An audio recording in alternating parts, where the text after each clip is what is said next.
Good evening, everyone. You're all very, very welcome. Thank you for joining us here on this special Abolish Abortion NI broadcast. We have a very significant and interesting topic that we want to share with you. Many of you are outraged at what has been happening with the imposition of some of the most evil and wicked ideologies that are going to be taught in our schools. So we're going to be discussing that tonight, and we would love to have any of your questions or comments in the presentation. So please just put it in the chat or reach out to us, and we'll try and see if we can come to those questions or comments a bit later. But before we get into the full presentation, I'm going to ask Pastor Clive to share with us something from God's Word. So thank you, Clive. Evening, everyone. Thank you so much for joining us. The title of the little devotional tonight is called Who's to Blame? And all of us, I know, are very aware that we live in a society and a world where people are constantly finding something or someone to blame in every area of life, whether that's politics, it's presidents, prime ministers. Just today on television, with the fuel crisis, the newscaster just said it's interesting that Labour are blaming the Conservatives for high fuel prices. The Conservatives are blaming the fuel companies, and the fuel companies are blaming Ukraine. Everybody is into this to blame someone else. And in families, you find it amongst siblings. Who did that? And there will be a cry of pointing fingers at other people. And sometimes that's quite harmless, but there is, to me, a very dangerous element to it. And of course, it goes right the way back to the beginning of time. The most important verse in the whole of Scripture is Genesis chapter 1. In the beginning, God created the heavens and the earth. And the apex of that creation in chapter 2 was man. In chapter 3, we have the fall. And in the fall, all of us, I'm sure, are aware that whenever they were forbidden one single thing, both of them disobeyed God with all the freedom that God had given them, one restriction.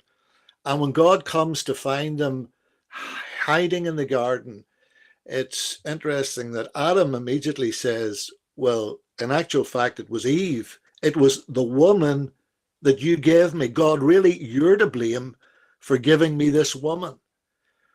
And Eve, of course, she blamed the serpent. And down through the years, many people have been doing exactly the same, shifting our responsibility and culpability to someone else. How often have I heard it down through the years, somebody saying, oh, the devil made me do it. And I love the story of G.K. Chesterton. The Times newspaper was running, I suppose you'd say, was inviting people to write in to answer the question, what's wrong with the world? And G.K. Chesterton wrote back very simply. He said, "Dear sir, I am yours sincerely, G.K. Chesterton." And I think that that's the thing that strikes me today. I love watching programs, forgive me for this, Judge Judy, and it's amazing whenever she is there, and if anyone's ever watched it, just that constant shift of responsibility to someone else. The fact that people today, and perhaps it's always been the same, will not put up their hand and say, what's wrong with the world?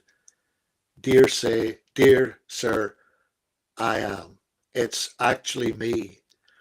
I was thinking of Moses whenever he came down the mountain, and he, in Exodus chapter 32, of course, Aaron, the golden calf, God's people into revelry and all kinds of orgies, false worship.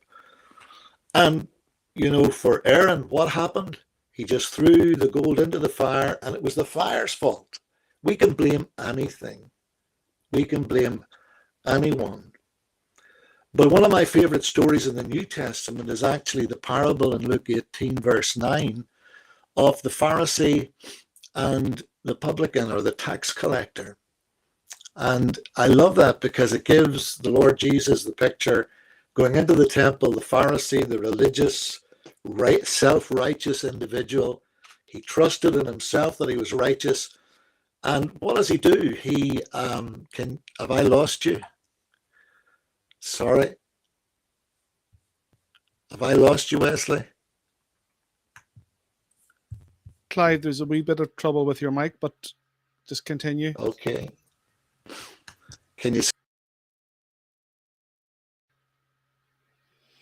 Okay. We've just lost Clive's, like his internet connection has just went down, and we'll try and bring him back to you as soon as we. In the meantime, I'll give you a little bit of an update on the campaign news. And we want to really thank everyone who has been participating and joining. And we want to ask you to keep encouraging your friends, your family involved to take a stand and to fight back. And that's really the purpose of tonight's presentation, is to take a stand and to fight back. For those of you, we want to make a very unreserved apology for the mass confusion that took place in relation to the campaign groups. And I want to just very briefly just say we are very sorry for what has happened. We know many hundreds of supporters have been left very, very confused. There's been great division. And we wanted to say we're very sorry for how that has come about. And we want to just clarify a number of matters. We have known that this move would come by the Secretary of State from around March 2020, whenever the Section 9 legislation was passed. The legislation was passed, and as a key component of that legislation, there was going to be a major push this various liberal ideologies into Northern. And okay, it's going to bring Clive. Clive, you're back now. I had to go to iPad. The old Okay. problem again. Sorry, folks. Go ahead. I'll come back to my update when you're finished. Just you Okay. Continue on, Clive. In that parable, I find it really encouraging that you've got this thing that, the Pharisee says, I thank you, God, that I am not like other men. This spirit of comparison where we promote ourselves by demoting others. And of course, he has not just righteousness, but righteousness to spare, and God doesn't hear him. And then that picture of the tax collector who won't even go into the temple, but stands afar off and says this, "O God, be merciful to me." And in the original, it says not a sinner, it says, "O God, be merciful to me, the sinner." He accepted personal responsibility. And going back to Moses and thinking in the Old Testament, even whenever God's people were doing those horrible things, it's amazing in Exodus 32 that Moses actually comes down, and when God's going to wipe out the Israelites, Moses identifies with God's people. In fact, he says to God, "Look, rather than strike them out, blot my name out of the book of life." He identifies with the problem. What's wrong, dear sir? I am. In the book of Nehemiah, you have it again, over and over again. In Nehemiah chapter 1, the walls are down around Jerusalem. Hanani comes, he gives a bad report, and Nehemiah immediately goes to prayer. And what does he say? Read through Nehemiah 1. Lord, we've sinned. We've turned our back. I think that really one of the real difficulties that we have is playing the blame game. Now, I know that there are always going to be disagreements amongst God's people. It was there in the early church. Acts chapter 13, Paul and Barnabas go off on their first missionary journey. John Mark goes with them. He turns back homesick. In Acts 15, they come back, they report to the Council of Jerusalem. I'm slipping through this quite quickly. And as they go to leave, right at the end of Acts 15, what you actually discover there is Paul says, Barnabas, we're not taking John Mark. And there's a very strong contention. These two fine believers disagree. And I'm going to say this, it's not the problem that Christians disagree. The problem, listen, is always that Christians have never ever learned to disagree. It's not that Christians don't agree. It's that Christians have never really learned to disagree. And I've said this over the years, so often there are times when we don't see eye to eye with others, even though we stand shoulder to shoulder with them on various issues, moral issues, spiritual issues. But we need the grace at times to be able to say, well, let's work separately, but we're working really together towards the same goal. I came across a tremendous quote.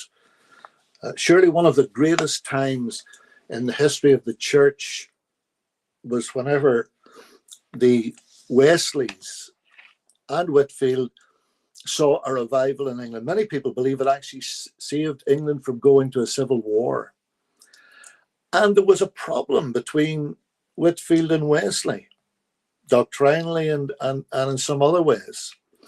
John Newton, in the year 1757, wrote this to George Whitefield, and I really implore you to listen to this, because in the midst of what Wesley and we will be sharing, sometimes these are the things that are really important. John Newton says, the longer I live, the more I see the vanity and the sinfulness of our unchristian disputes. They eat up the very vitals of religion. I allow that every branch of gospel truth is precious, that errors are abounding, and that it is our duty to bear an honest testimony, and what the Lord has enabled us to find comfort in, and to instruct with meekness such as are willing to be instructed. But I cannot see it as my duty, nay, I believe it would be my sin to attempt to bear my notions into other people's heads. When our dear Lord questioned Peter after the full recovery, he said to him, not, art thou wise, learned, eloquent? Nay. He said not, art thou clear and sound or orthodox? But this only, lovest thou me? An answer to this was sufficient. Then why not now? I say this from the depths of my heart tonight. I think we need to stop pointing the finger for pointing back at us. I think that we need to understand that one of the encouraging things for me was right at the end of his life, the Apostle Paul wrote the last letter, the very last thing that he wrote to Timothy as pastor of Ephesus. And he said, send John Mark to me because he is useful in the gospel. What a testimony to the grace that Barnabas showed to John Mark by taking him and giving him another opportunity.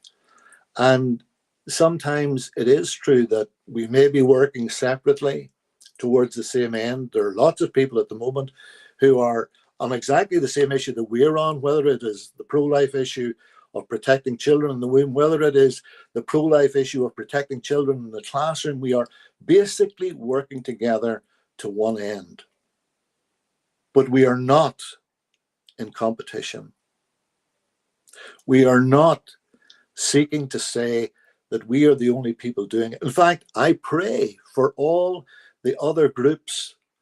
And listen, I don't have the spiritual energy.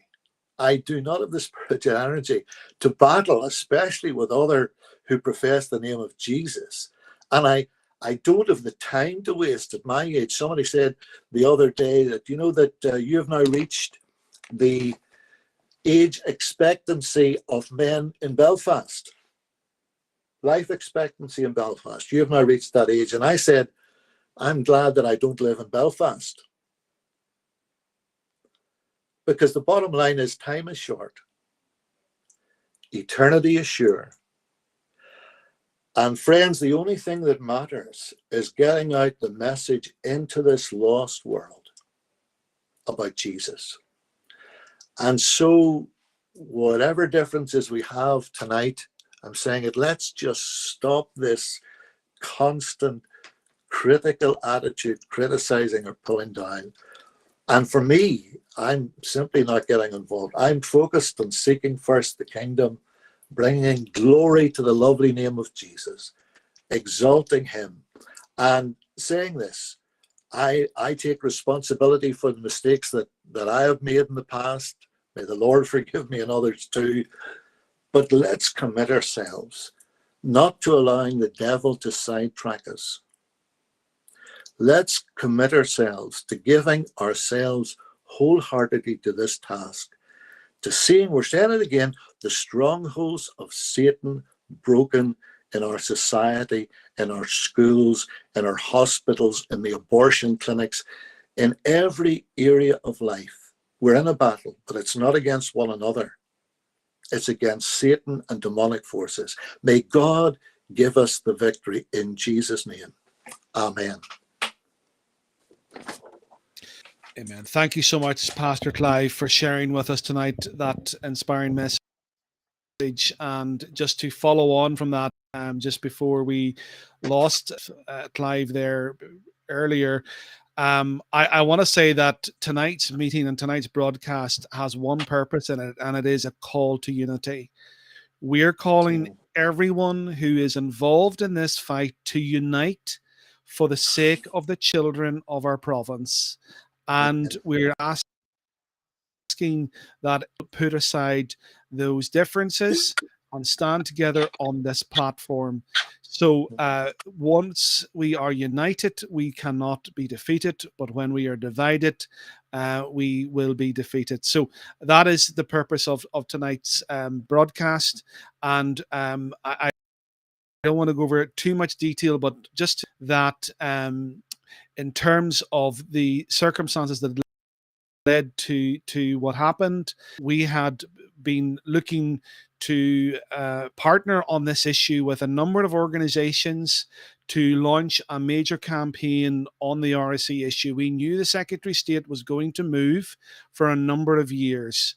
Going back to March 2020, we spoke to a very senior member of the DUP who had the proposals at that point in time.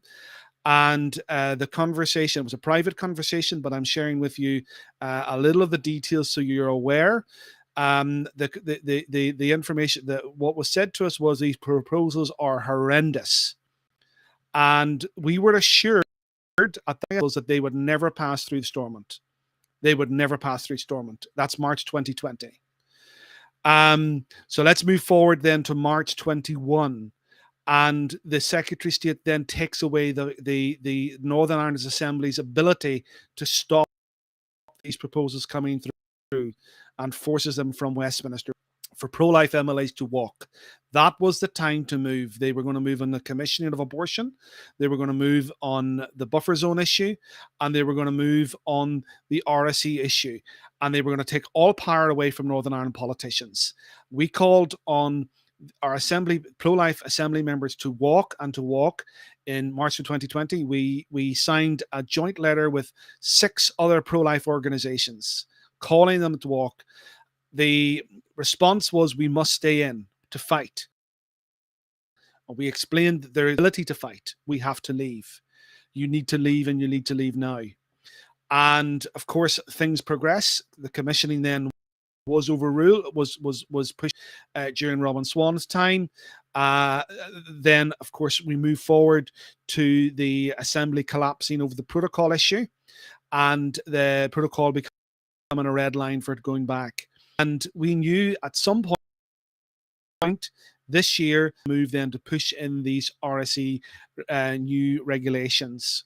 So that took place at the beginning of June, and we held a public meeting on the 12th of June where we outlined exactly how we had got to this position and what we need to do in terms of progressing the fight back.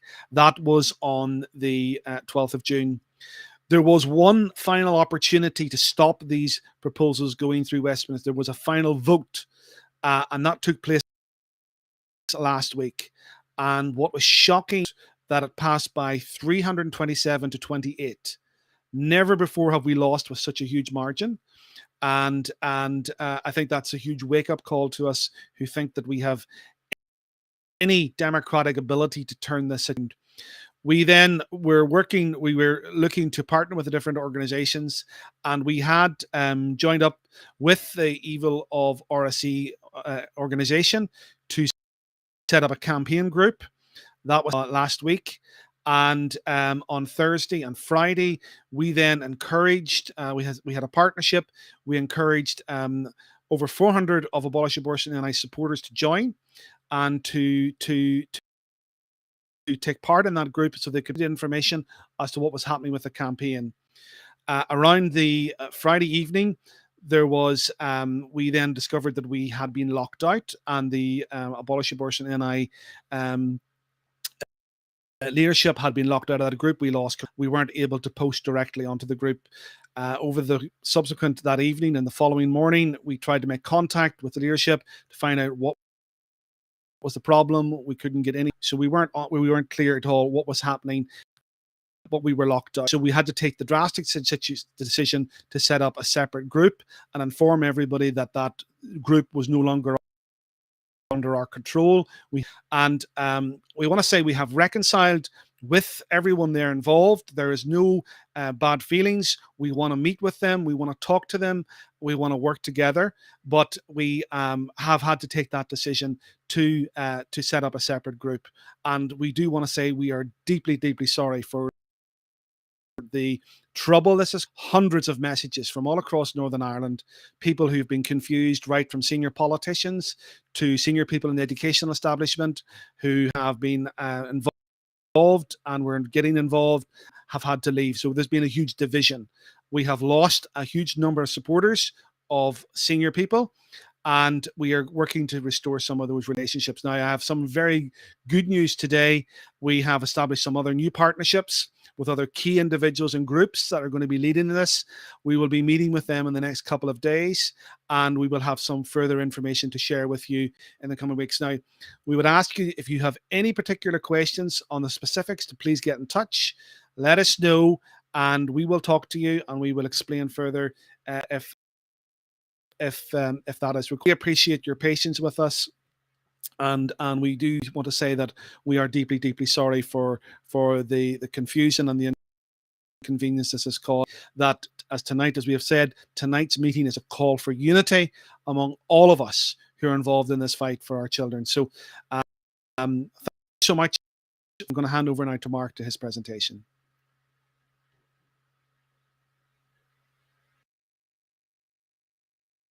Good evening, everyone, and it's great to see so many people tuning in again tonight for what is an incredibly important time for the future of our land and the future of our children. My name is Mark. I'm one of the members of Abolish Abortion NI. I'm also a husband, a father of 5 kids who range from 3 to 13. Years old, and I'm also a teacher of mathematics here in Northern Ireland. So I have an interest in this area for multiple different reasons. And I wanted to do a little bit of a presentation tonight. Some people saw this presentation on Thursday, a little bit of a presentation tonight on how we got to where we are. Wesley's already covered some of that, how we got to where we are at the minute, and some ideas about where we should go and how we should take things forward. It's not a comprehensive list of everything that people can do, but really it's kind of a list of ideas from the inside, if you like, where I'm just sharing some of my experience of having worked in education for for upwards of 16, 17 years or so. So I want to take a little while to run through a little bit of a presentation with you. I'm going to fill the screen if I can with this. Okay, so I'm going to run through a little bit of a presentation with you that'll show you a little bit of how we got here and a little bit of what we can do in the future. So first of all, what we have to realize is what Wesley was saying. This didn't start yesterday. This didn't start at the beginning of June. This started all the way back in 2019, the summer of 2019, when the government brought forward the Northern Ireland Executive Formation Act in order to give parties more time for talks to get Stormont back up and running at that stage. And Stella Creasy MP brought in an amendment which was called Section 9 that sought to legalise abortion in Northern Ireland. Now, at the time, rightly so, everybody's focus was on what it was going to do in terms of legalising abortion. But what people didn't realise at the time is that it also did a whole raft of other things, because it placed a duty on the Secretary of State to ensure that the recommendations in paragraphs 85 and 86 of the CEDAW report are implemented in respect of Northern Ireland. So the CEDAW report is a pro-abortion report done by a UN committee into Northern Ireland. They made a whole raft of different recommendations, and this basically said that the Secretary of State has to implement them. So first of all, the paragraph 85 was all of the abortion-related changes to the law in Northern Ireland. And as I said, back then, what was happening was the focus was all on these changes to the law. It was all the abortion-related changes. But paragraph 86 included a lot of stuff that was about trying to change the social and moral fabric of Northern Ireland. It was about trying to criminalise Christians, about trying to signpost people towards abortion. And then included in paragraph 86 was this paragraph that said, make age-appropriate, comprehensive and scientifically accurate education on sexual and reproductive health and rights a compulsory component of curriculum for adolescents, covering prevention of early pregnancy and access to abortion, and monitor its implementation. So the Secretary of State, what we have seen over the last few years, is the Secretary of State, based on the CEDAW report and based on the primary legislation from Westminster that puts a duty on him to implement this stuff, has then brought forward secondary legislation back in 2020, 2021, 2022, 2023 to ensure that all of the recommendations were met. And he's done that for paragraph 85. Mark, your slides aren't moving forward. That's better now. Okay, hold on. That's better. Can you see them now? No. Yeah, that's fine, yes. I'll maybe try and change it around a little bit because I don't know why that's happening. So he has used paragraph 85 to bring in a whole bunch of different regulations that will bring in the full range of abortion up to 6,500 every single year that we have seen. And he is, and we said back in kind of 2021, and you can go back to March 2021, back on our Facebook page or on our YouTube page, you'll find a video where we talked about why we had to walk away from Stormont at that stage. And we were saying back in 2021 that this lays a blueprint for him to implement other things, such as a new RSE program that promotes abortion. And 2-3 years later now, he is now doing that, and he has now done that, and has secured its passage through Westminster. And we're in a situation now where he has now overruled Stormont, overruled the devolved institutions to implement a new RSE program. So what a lot of people don't realize, and this is probably the most important thing that you have to understand about tonight's presentation, given that the Secretary of State is duty bound to implement all of CEDAW. He has full control over every aspect of our abortion regulations and every aspect of our RSE regulations forever. This is not a one-time deal where he is doing this over the heads of Stormont. He has control of them forever. And that means that if Stormont ever tried to change any aspect of our abortion regulations in Northern Ireland or any aspect of our RSE curriculum, that the Secretary of State could and will overrule them and stop them from doing that. We have one person, one unelected government official in England who has appointed themselves as a kind of North Korean style dictator and has more power than all of the Northern Ireland Assembly and the Northern Ireland Executive over these two devolved issues and devolved areas. Now, we were told in the past that isn't true. And what we found out over the last couple of years is that it is 100% true. If we had a situation in Stormont where we had 90 Christian MLAs who were all agreed that the abortion regulations or the RSE regulations had to change, they simply could not do a single thing about it. And it's important that you all understand that moving forward. And it's obvious that not only do members of the public not understand that, but also some politicians don't understand it too. Early last week, there was a secondary legislation committee that met, and Jim Shannon of the DUP was given a very impassioned speech about RSE and why what the Secretary of State was doing was wrong. A Conservative MP interrupted and said to him, I'm following what the Honourable Gentleman is saying with great interest. I understand his anger, but I know he will not agree with me. It follows logically that if he and his colleagues want to have a greater say in what is going on in Northern Ireland, because he is criticising the Secretary of State for taking action, surely the answer is simple: return to Stormont. And Jim Shannon replied, the answer is even more simple: get the protocol in the Stormont deal right, making that acceptable to unionists. And quite simply, the protocol, the Stormont deal, will do absolutely nothing to allow Stormont to act upon these devolved issues, because the Secretary of State has full control now and forevermore. So what regulations is he laying down? Well, this is his written statement on the 6th of June, where he said, I have today laid regulations in Parliament to implement the CEDAW recommendation. And if you look here in the quotation marks, we've got that exact paragraph that I quoted earlier from the CEDAW report. It then says the regulations will mirror the approach taken in England with regards to education about the prevention of early pregnancy and access to abortion. He therefore is doing a bunch of different things that will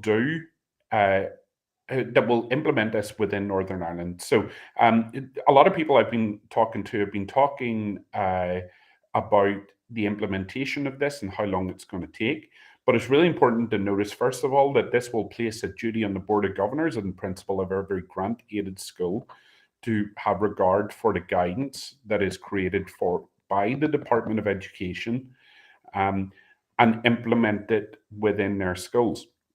Now, grant-aided school is any school that receives money from the Department of Education. So that is, in effect, pretty much every school in Northern Ireland, apart from the independent sector who run their own schools and create their own curriculum. Now, a number of people have been saying to me, we need to do something immediately because this will be taught in September. Kids are going to be going back to this in September.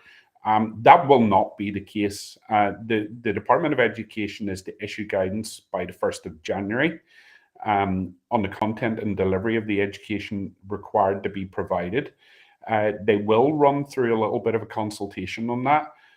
Now, I know, for example, the PCI have already said, well, where we see our fight here is we're going to try and we're going to try and get involved in curriculum development here. They've tried that in the past with regard to the abortion regulations, and it failed because the regulations and CEDAW set a kind of minimum bar, and they will go for the minimum bar, which will be incredibly high. So there's no way that by being involved in the creation of guidance and the creation of curriculum that you can have any positive effect on what is going to be created. So this is not going to be laid out by September when children return to school. It is going to take quite a bit longer than that. So if we look, then he goes beyond talking about what he's doing into talking about why he's doing it and trying to a bit of sophistry, if you like. He says he recognizes the sensitivity of this topic and that some parents may wish to teach their child about sex education themselves or make alternative arrangements for sex education to be provided in line with their religious or other beliefs. In recognition of this, the department in recognition of this, the regulations also place a duty on the Department of Education to introduce a mechanism to ensure that people may be withdrawn from education on sexual and reproductive health and rights or elements of that education at the request of a parent. This follows the approach taken in England and Scotland. Now, what is incredibly important to point out here, because I know a lot of people have been talking about the opt-out, but what is incredibly important to point out here is if this follows the approach taken in England and Scotland, it will only cover sex education. It will not cover relationship-based education. So it will be possible to opt out of any teaching on abortion, but it will not be possible to opt out of any teaching on LGBT issues or otherwise. So it's really important to bear that in mind. And then the last part of his statement here, I have to admit, gave me a bit of a giggle because I don't know if he realized the sheer stupidity of what he was saying in this section of his statement, because he was saying that I wish to be clear that educating adolescents on issues such as contraception and access to abortion in Northern Ireland should be done in a factual way that does not advocate or oppose a particular view on the moral and ethical considerations of abortion or contraception. So he's saying that we should be neutral when it comes to talking about abortion. And in many ways, this is a myth that our churches have bought into over the last 20, 30, 40 years, especially here in Northern Ireland, that when we talk to people about Christian issues, we must do it in a neutral way. When we talk to our government about abortion or about RSE, we must do it in a neutral way. And what Jesus Christ says is there is no neutrality. He said that whoever is not with me is against me, and whoever does not gather with me scatters.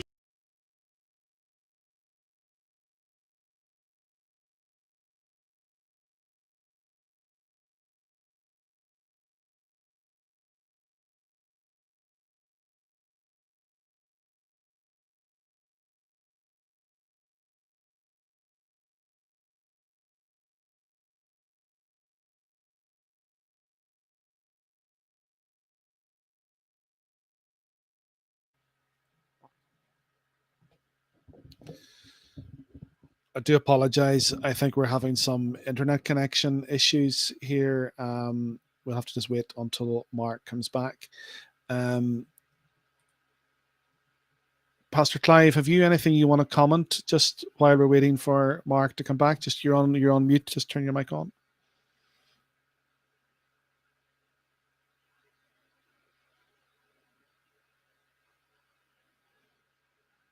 You're still on mute.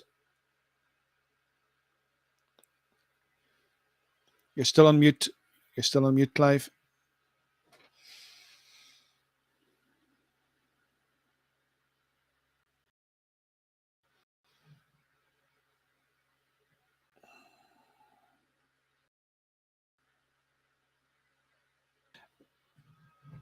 while we're waiting for us to get back, just want to on a few of the comments that have been sent in to us.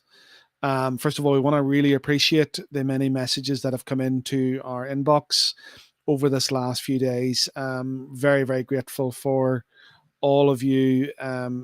Clive, you're unmuted now. Sorry. Okay.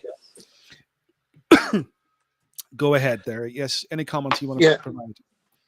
I think one of the things that we need to understand is that what I was really trying to say earlier on is that sometimes we don't all have to belong to the one group. Different groups have different approaches.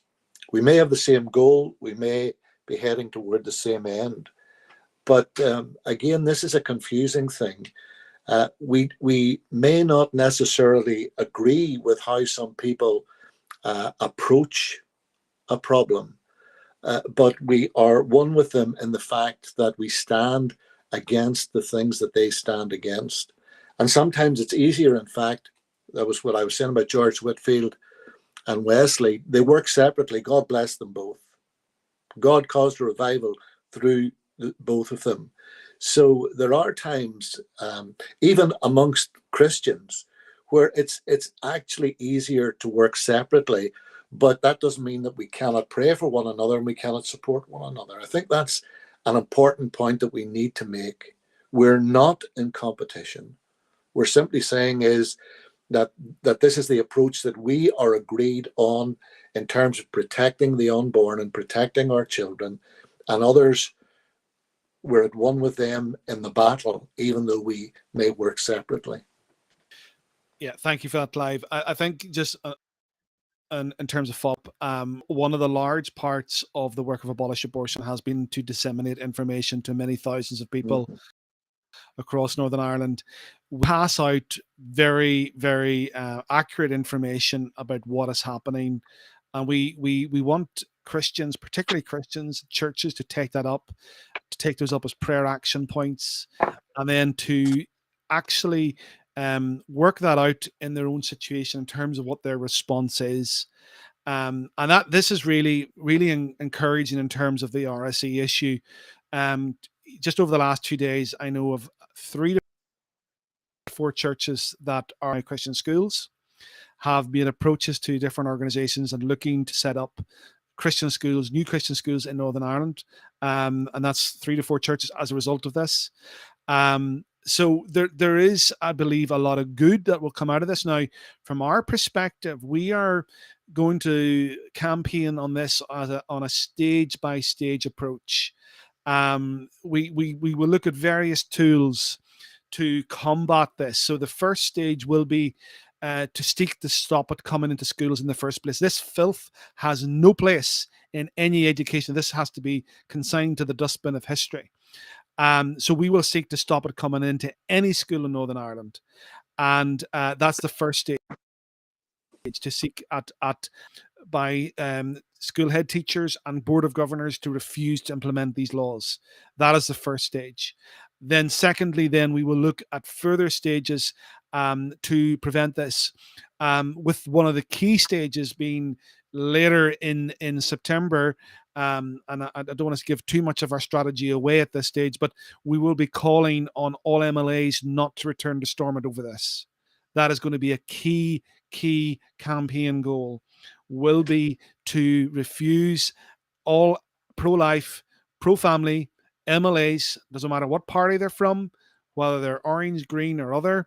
We're asking them to refuse to go back to the Northern Ireland Assembly until these laws are stopped. And that can only be achieved through the repeal of Section 9 through the British government. A minute piece of legislation to just repeal all this and removing away the Secretary of State's powers. So those are some of the things that are going on. We would ask for your feedback. We would ask for your commentary. We are a lot of groups over the next few days, which will be feeding into a wider strategy. And so please do join us in that. So Mark, you're lost you there. Yeah, this one of the joys of living out in the countryside is your internet just drops randomly. Problem I have is I don't really know how long ago it dropped. You could have been, yeah, you could have been listening to. I could have been talking to myself for ages there. So, where did you hear up to, or were you listening? Well, that's a good question. um, well, just continue on with those points that you were talking in terms of the the Secretary of State's powers, and you were really focusing on the neutrality issue with Christianity, Okay. how that we are not neutral. Okay. Christianity is not the idea that there's neutrality on this issue, that the government is neutral. The government is zero, not neutral at all. It's the government is acting now tyrannically.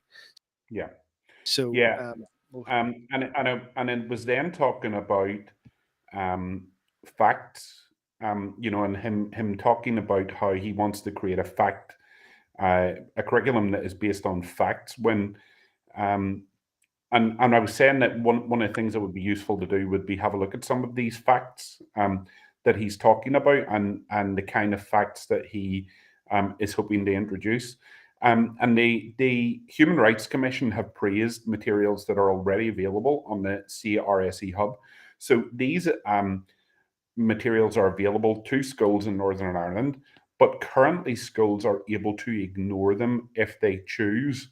The Human Rights Commission have praised these materials. So it's worthwhile having a look at some of them if you're a parent or if you're a grandparent. See the kind of things that are available that could currently be taught in your schools and may currently be taught in your schools. But under this new law will be taught in your schools and will be forced to be taught.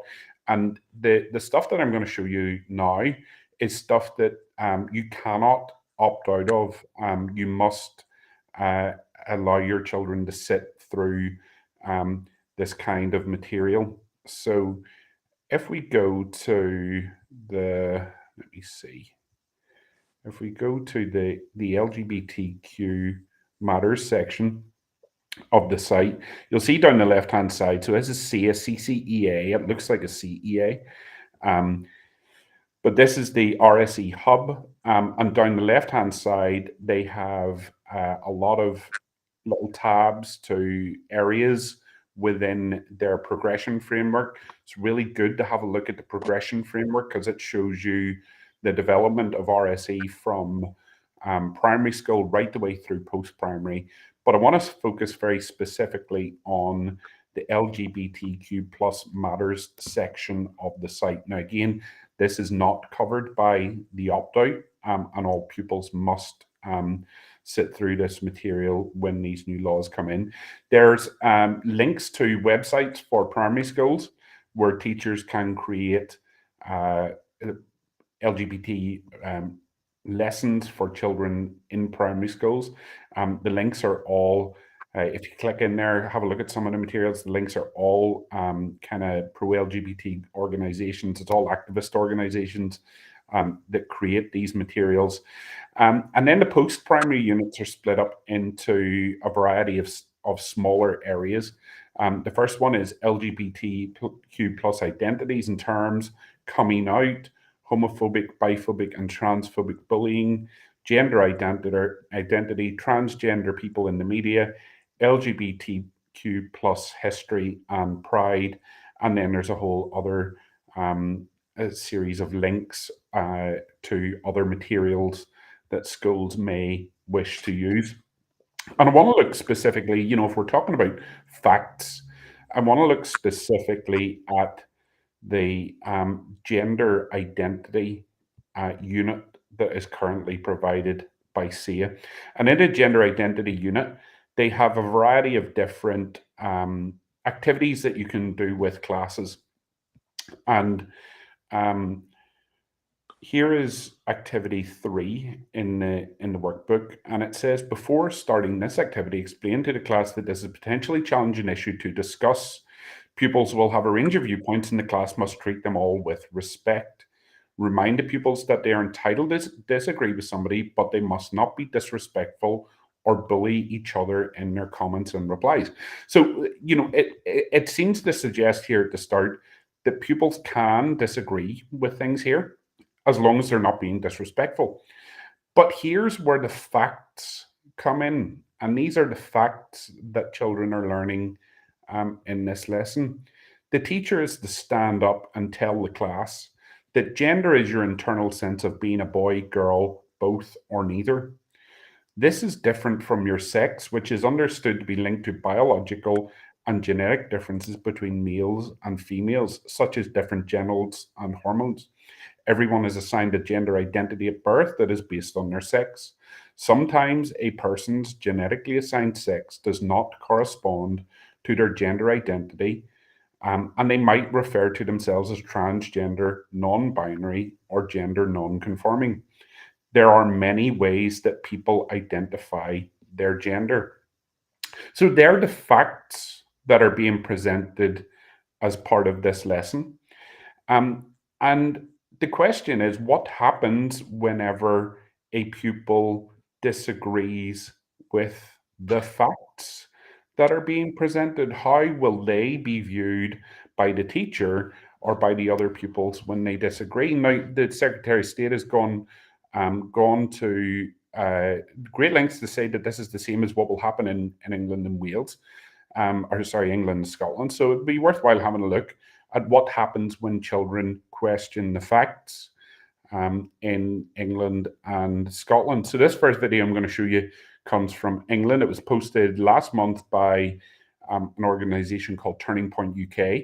And in this video, you'll see what happens when a pupil suggests that anybody who says that they identify as a cat or a cow needs to receive urgent medical and psychological support.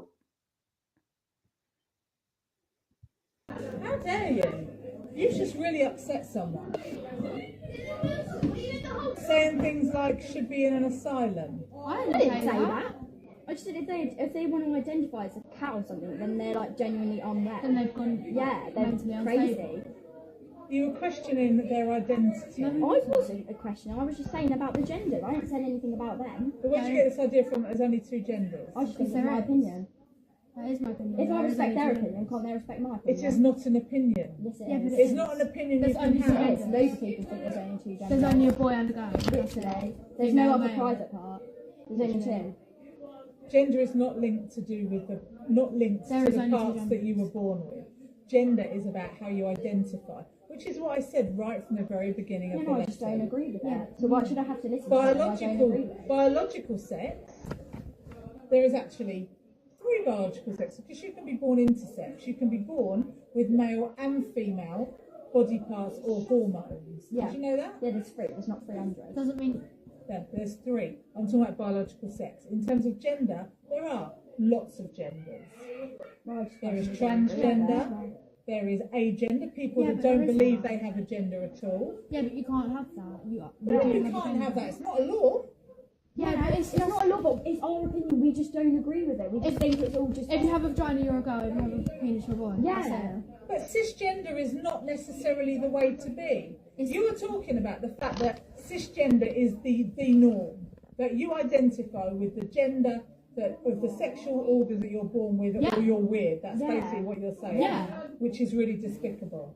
How? When it's If I literally called true. my mum right now, my mum would Same. feel myself. If I called my mum, she'd say. Well, that's very sad as well then. How is it? Loads of people agree with that. There's only a small majority of people who actually think that. And why do you think we have so many problems in the world with homophobia?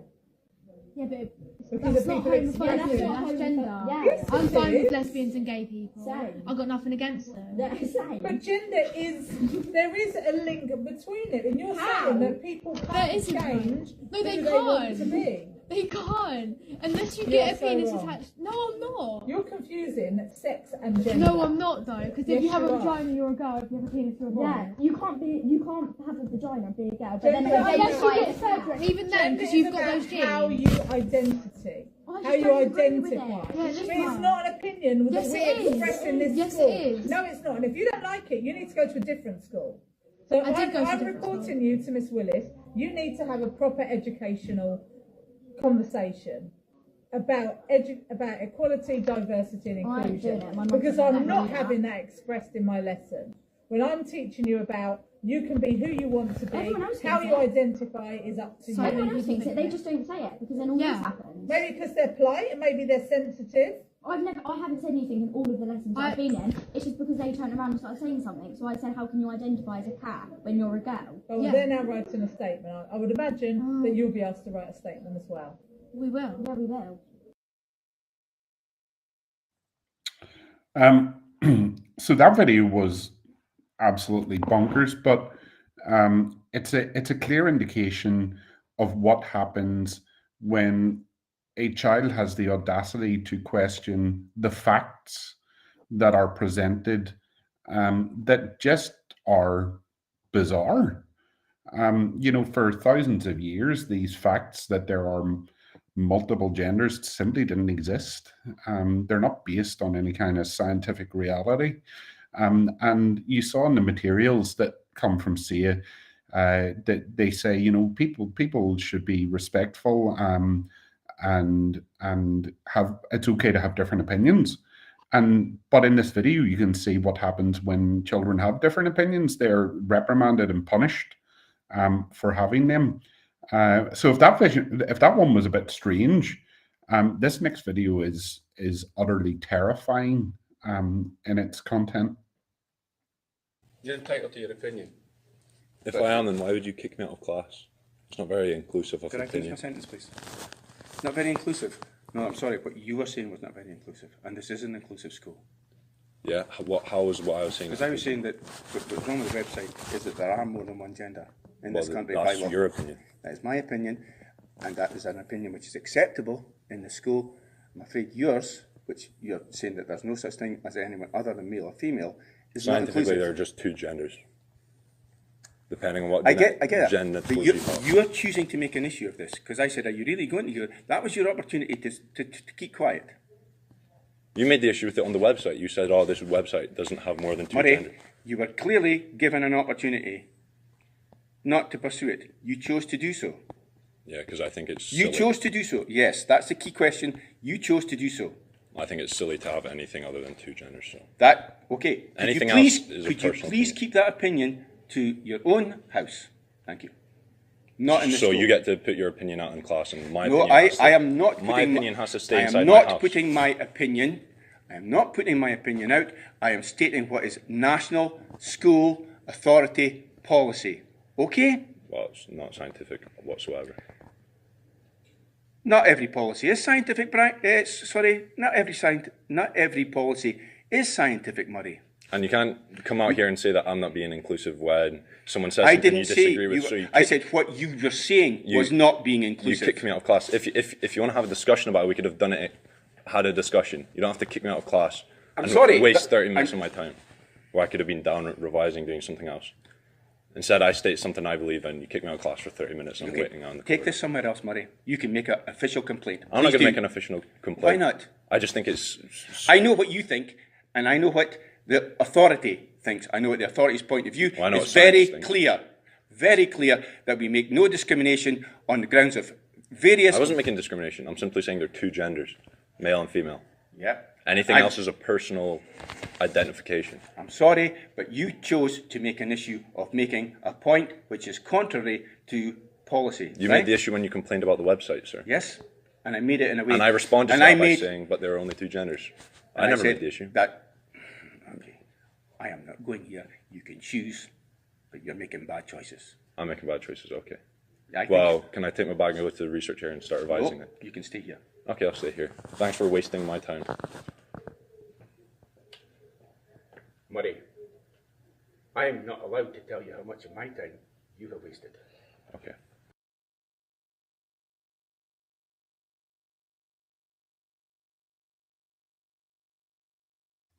So that video is utterly terrifying, and in fact reminds me of a podcast I listened to recently. I listened to a podcast called Cultish from Apologia Radio, and they did a podcast episode recently with a woman called Yeonmi Park who escaped from North Korea, and she was sharing that one of her earliest memories in North Korea was being in school and being asked, "What is 1 + 1?" And she said 2, because that is a fact. and she was told that it was wrong. And the reason that it was wrong was because the supreme leader had said that if you have 1 drop of water and add 1 drop of water to that, you simply get a bigger version of 1. So in all schools in North Korea, they were required to teach that 1 + 1 was bigger 1 and not 2. And here you have a boy saying there are 2 genders. And he is being told that he is wrong, not because of science, not because of facts, but because it goes against the state policy. And he is being punished for the state policy. In effect, you were looking at a North Korean classroom that just happened to be in Scotland, following a curriculum that is going to be pretty similar to the one that will be forced upon our pupils and our children here in Northern Ireland. So let me just go to the next little slide and we'll pick up there.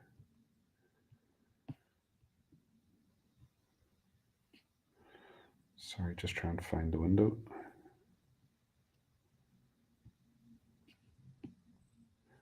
I don't think this is the right one, but we'll persevere.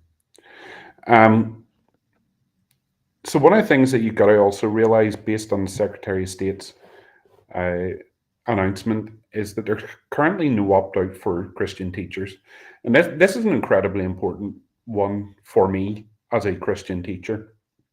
And to explain a little bit of what happens in schools, in school, every teacher will have a certain number of periods that they can teach during the course of the school week.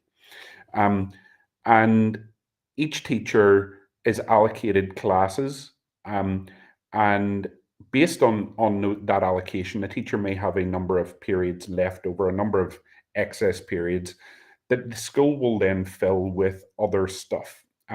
So sex education is taught through PDMU. So you may find that as a member staff, you might get given a couple of periods of personal development or citizenship or things like that. So technically, you could be a Christian teacher, walk into school in August, pick up your timetable and find that you've got a few periods of sex education on your timetable and will be required to teach this government-mandated stuff.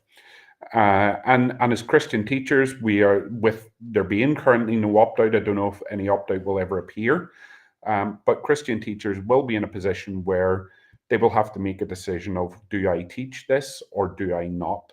And the consequences for them may be that they have to take a stand in their workplace that could lead to issues around their employment. Now, I know very many Christian teachers and I've spoken to very many of them over the last couple of weeks, and they've simply said that they will refuse to teach this. They will refuse to implement this. I know a lot of PD coordinators have simply said they will refuse to implement this.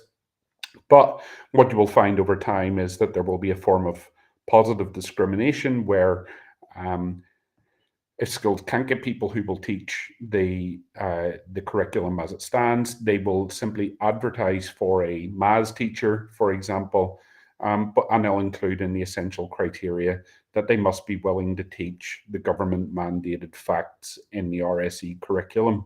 And that way they will weed out the Christian teachers over time, and we'll have a truly secular school system within the next few decades or so. So please do remember the Christian teachers out there who will be faced with this in the future and will have to take a stand. They will have a decision to make, basically whether they take a stand or not. For me personally, I've already had my employment. I've already been attacked by pro-abortion ideologues who have contacted my place of work to try and have me sacked. But it will not stop me from doing what I'm doing and speaking out on behalf of children, both in the womb and in the classroom. So please remember the Christian teachers out there who face persecution because of this. And again, what I want to do is just spend a couple of minutes sharing a couple of thoughts really on how we can fight back against this. So what you can do to fight back and take a stand against what the Secretary of State is doing. And the first one is demand that devolution is respected. Now, there was a really good question I noticed in the chat. If I go back to it, this question from a guy called David Hawke. He said, nope, not that one. If I go back a couple of questions ago, he asked the question about the Secretary of State's powers. Surely the Secretary of State's powers are only enforced when there's no assembly in operation, so that would it not be counterproductive to call on all pro-life MLAs to walk? Instead, they should filibuster debate on this.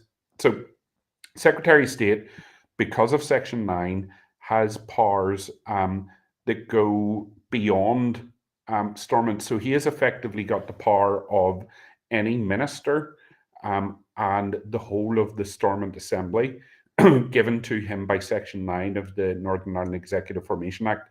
And those powers are in place regardless of whether we have an assembly sitting or not. And indeed, if you go back over the last couple of years, he has repeatedly put in place regulations to advance the commissioning of abortion services, even though there was a sitting assembly at the time. For example, the 2021 regulations that we spoke about earlier. So these are in place. They will always be in place, and he has total power over RSE and abortion in Northern Ireland. It doesn't matter if the assembly is in operation. It doesn't matter if we have 90 pro-life Christian MLAs sitting in the assembly. They cannot do anything about abortion or about RSE because the Secretary of State holds all the power. And for me, that leads me to a position where these are the two issues that matter most to me. And for me, if we don't have these two issues devolved, devolution in itself is not worth it for me. And I would rather a situation where we don't have a devolved government than we have one that is actually just a sham government, which is what we will have if it does and when it does come back. So there are already talks underway to bring Stormont back. There's talks underway to re-establish Stormont. But for me, before it can ever come back, these powers must be removed from the Secretary of State and given back to the Stormont Assembly where they belong. Not only is that good government, but it allows democracy to take place, because we have a situation at the minute where we have one unelected official sitting in an office in England. If you phone his office to talk to him about this stuff, you'll be told, sorry, Westminster rules only allow him to talk to his own constituents. So you can't even phone him up and talk to him. You can't call to his office to talk to him because you'd have to get on a plane. And even if you did go to the office, they wouldn't talk to you because you're not a constituent. There's nobody to ask questions of. There's nobody to vote for. And importantly, there is nobody to unelect. And the whole concept of devolution and democracy is that you elect people who share your views, who will put forward your viewpoint. And if they don't, you unelect them at the next election. And what I want to see is a situation where I can go to my politicians, where I can phone them, or where I can call into their office, and I can speak to them about these issues. I can see where they stand in these issues, and I can support them in progressing these issues. And if they don't agree with me, I can vote against them and try to replace them with someone else. And quite simply, the fact is, at the minute, we don't have that. The Secretary of State holds all of the power now, forevermore. Doesn't matter if Stormont's up and running or not. So we have an open letter on our website. It's already got thousands of signatures calling for the five main parties in Stormont to refuse to form an executive, refuse to enter the assembly until these powers are removed from the Secretary of State and are put back into Stormont where they belong. And really, it will be an indication of, do our politicians believe in devolution? Do they believe in the fact that we should be making these decisions here in Northern Ireland, or are they simply willing to hide behind an unelected official in England who will do all their dirty work for them with absolutely no accountability whatsoever? So please do sign and share that with everybody that you know. Let's keep that moving, keep it out there. Second one is the opt-out, and we've already talked a little bit about the opt-out, and I've said already it doesn't cover all of the curriculum. So the children that you heard who were being punished for the view that anybody who needs who thinks they're a cat needs psychological support, or were being punished for saying that there are only two genders, we're all sitting in lessons that you cannot opt out of under these regulations. But even if it did come to an opt-out, it's pretty clear that this will not be an option for long. The Human Rights Commission, in their report a couple of weeks ago, are recommending that there shouldn't be an opt-out for any section of the RSE curriculum. But for me as a teacher, you know, you heard those girls say, everybody in that room agrees with us, but none of them will speak up because they're all too scared of being punished. And those kids, what those kids did in taking that stand was incredibly brave, incredibly brave. And for me as a parent, one of the things that makes me feel a little uneasy is that if I opt my children out of a lesson, I'm not there with them when they have to leave. I'm not there with them to deal with the accusations that they may face. And it leaves our children to take a stand on their own in a very difficult circumstance. And for me, I think about this image when I think about what it means to be a dad. I'm trying to bring my kids up in such a way where I protect them from evil, where I am their protector. I take the blows, I take the hits in order that they shouldn't have to. And in many ways, if this RSE curriculum is in place and we send our kids to school, opt-out or no opt-out, we're letting them take the shield and fend for themselves, and it makes me feel a little bit uneasy. But what I would say is speak to your school. So find out what the current policy around RSE is at your school. Usually that will be available on the website. All schools must publish their policies every single year. So the policy is available to you. If you're worried about any aspect of the policy as it currently stands, because remember some of that material that I showed you is already used, ask to see the resources that are used. And really importantly, address all the communications to the Board of Governors. A lot of people think the principal is the boss of the school. The principal is the head teacher. He is the overseer of the day-to-day running of the school and of the teaching staff. But it's the Board of Governors who are the bosses of the school. They make the decisions on appointments. They make the decisions on policies. They make the decisions on budgets. So it is the Board of Governors who are the main decision-making body within a school. So address all of your communications to them, because they're ultimately the people who will have to sign off on any policies that come their way. And because of that, a really good idea would be to join the Board of Governors of your school. So all Board of Governors have parent governors. They're not there to represent the views of parents. They're there as a governor and have the same standings as every other governor on the board. I'm a parent governor of a primary school that my kids go to, and it allows me as a parent to take part in the decision making of the school. And also influence that decision making and share my views upon it. So one of the things that you could do is contact the school and ask when the Board of Governors is being reconstituted. I know in our primary school it was due to be this year and it was delayed for another year, but hopefully it will be next year. And that will be at a really important time when they're talking about how to implement these policies within a school. So ask how you can be nominated as a governor, put your name forward, get onto the board of governors, and that way you can have a role within the decision making within your school. Check if your school has trustee governors. Many boards of governors will have ministers on them. Find out who's on the board, usually via the website.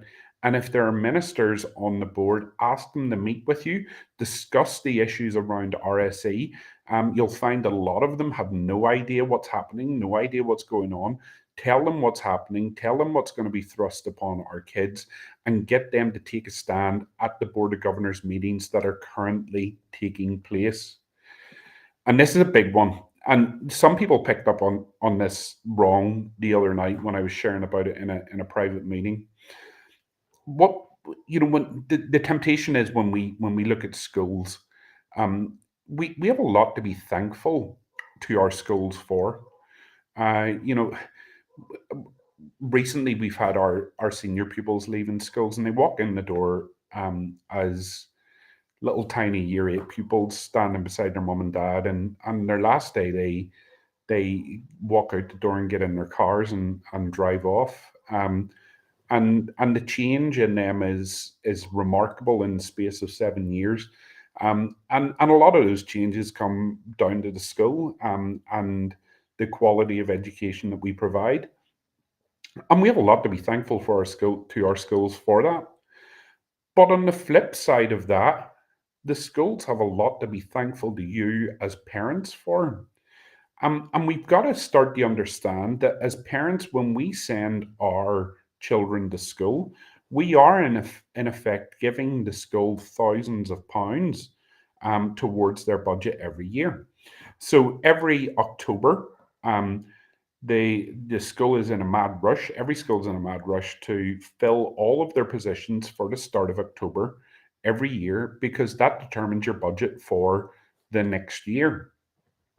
With every child, especially in the senior school, it being worth thousands of pounds. And what we've got to realize is that it doesn't, we have schools that have multi-million-pound budgets. But with the cost of energy and real-term budget cuts in effect, every single penny is accounted for. And quite simply, schools cannot afford at the minute to lose any money whatsoever. So what I would suggest is that as the department brings out their regulations, their RSE regulations, that over time we will digest what they say. And then what I would be suggesting to parents is that they go and speak to their school and say, well, do you intend to implement this? Do you intend to teach everything that is in this? Do you intend to teach these specific parts that are in this curriculum? And not only do that with your own school, but do it with schools in the area. And we've got to come to a position where we have to say to our schools, listen, if you're going to teach this to my kids, I'm going to move them to somewhere that's not going to teach them that. Now, for some people, that may be homeschooling. For some people, it may be going to a different school with a different ethos. But we have plenty of schools in Northern Ireland. And we should be able to find a school, hopefully, that will not be willing to bow down to what is being forced upon them. And quite simply, we're talking about influencing decisions here. If we have a position where 10 kids, 10 parents and 10 families said, well, if you implement this, I'm going to go elsewhere, that equates to potentially 1 to 2 members of staff being made redundant. And no school wants to go through that. Trust me, it's a horrible, horrible experience. So that in itself may sway their decision making in terms of the implementation of this policy. So we have to realize, that our children are worth a lot of money to schools, that schools rely on us sending our children to them for money. And without our children, the schools would simply not exist. So those are just a few ideas when it comes to RSE. it's not a comprehensive list, and I know many people are talking about doing many other different things, and I think it's great that we do that. But we got to realize that we've got to take small steps, do multiple things, and this will not be about shaping the curriculum. This will be about getting our schools to ignore the curriculum and getting our schools to take a stand and say, no, we're not going to do this. And I know many Christian teachers are willing to do that, but we need schools and boards of governors and ministers on those boards to do the same. So, Wesley, do you want to take some questions? I know there were a couple of questions. Yeah, sure. Yeah, there's if a you someone want to question here. Let me see. There were a couple of questions about Christian schools. Yeah, so in the independent Christian schools, they don't have to teach this RSE program because they're not grant aided. So that's really worth paying out. There are a number of Christian schools around who will not have to implement this program. Hold on, I've just got a 3-year-old come in. Okay. Do you want to talk about that a little? Yeah, I'll talk a little bit about that. Yeah, at present, non-grant aided schools will not be affected by these current regulations that have been passed by Westminster. What I would say is that this is not the road in terms of the people who are following this ideology. The politicians are just passing stuff that has been passed to them by others. Without really any proper scrutiny or even thinking through what has been passed. And so we need to look at the organizations like the Human Rights Commission. They are the people who are driving the agenda. So what they're seeking to do is, number one, they're going to go after the grant-aided schools first. That's the first territory that has to be conquered. Then they will go after Christian schools. Then they will go after homeschoolers. Because ideology, no one should be exempted from their ideology. Opt-out. There's no freedom of conscience. They believe that everyone should be embracing their ideology. So if we not study into the state schools, I believe passionately this country is finished in terms of its future. We have no future. Even if we remove kids to Christian schools or to homeschooling, we will be in such a moral chaos that we are looking at something which is just into the abyss. So we believe passionately that God can turn this situation around. This is a job for the church. We need to seek his face. We need to pray for revival. A number of us are involved in revival weeks, calling for national revival in Northern Ireland, asking, getting start praying for spiritual move among Christians, because this is really what changes society. Yes, we can fight these battles, but ultimately it is Christians getting back to the Bible and starting to live as we ought. That will start. So we believe that God can stop us as Christians and pastors and ministers and church leaders to start to take a stand and to refuse this coming into any school. We want all children protected. Every one of these children protected. Some of this ideology is already in some schools. But this is not the end of the road, because we'll be sharing with you some of the materials that are proposed to be taught, and it is horrendous. It is absolutely vile.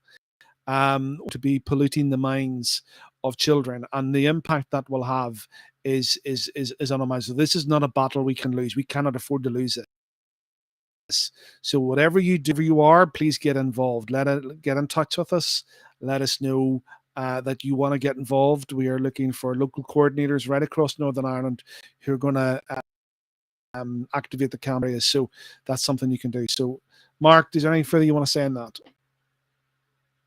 No, I think we've covered enough.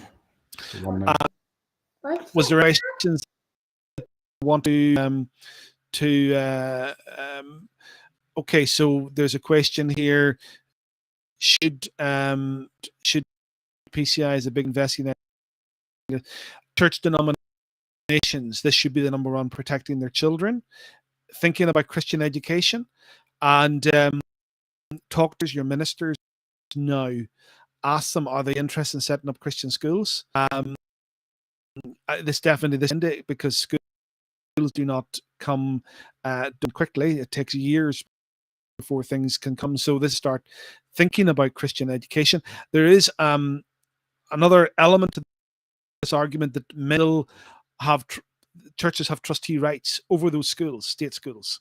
That goes back to the 1920s when the churches handed all of their over to the state, and there was residual rights held on. There may be possibilities that the churches can pull back those schools back into a separate sector. So that needs to be explored. Aware of all the something. Yeah, I love this comment here, Wesley. Just before we go, I'm glad I'm post-mill at times like this. Let's build church. Let's use this as an opportunity. And I know over the last couple of years, that's somewhere we've really been going. This idea of being post-millennial, of not being defeatist, not seeing this earth as somewhere where we be defeated, but see the kingdom. Christ is king right now. He is reigning and ruling over everything. The kingdom is expanding. It has been expanding since his ascension to his throne. And he is putting all of his enemies under his feet. And he will present the completed kingdom to the Father someday. So again, let's not be defeatist here. Let's take this attitude that we do win, and we will win, and the kingdom will continue to expand from now until Christ's return. Pastor Clive, have you anything you want to say in this conclusion? My reading today was Daniel chapter 7. I would just encourage folks before they go to bed tonight to read Daniel chapter 7, and that is that we are on the winning side. Amen. Good night, everyone. Thank you. Has Clive, you need to put 50p in the meter there. Your lights have gone out. That's the problem, Mark. I need to get your okay, well, look, I will. Yeah. Folks, thank you so much. Can I just say, just on a final note, tonight is a call for unity among all who are involved in this fight. We want to reach out the hand of friendship to everyone who wants to stand shoulder to shoulder. If you have a genuine heart for this issue, that's different. We're not interested in partnering with you. But if you have an agenda for the future of the children of this country, then stand with us shoulder to shoulder. And I want to say we have some very exciting meetings planned over the next few, some very key people. We're going to be bringing probably like in 2 or 3 weeks with another live update. Because I know some of us are involved in revival meetings and other activities over the next few weeks. So do keep in touch with us, and we would like feedback, any comments that you want to have. To share this message out as far as wide to Christians across Northern Ireland. And please do not retreat. Do not get out of the trenches and get into the front line. This is time for battle, time for war. Spiritually speaking, we need to start fighting for the lives of our children and the lives of our children's children. And let's trust God for a mighty awakening. Good night. God bless you all. Bye. Good night. Good night. Good night. Bye.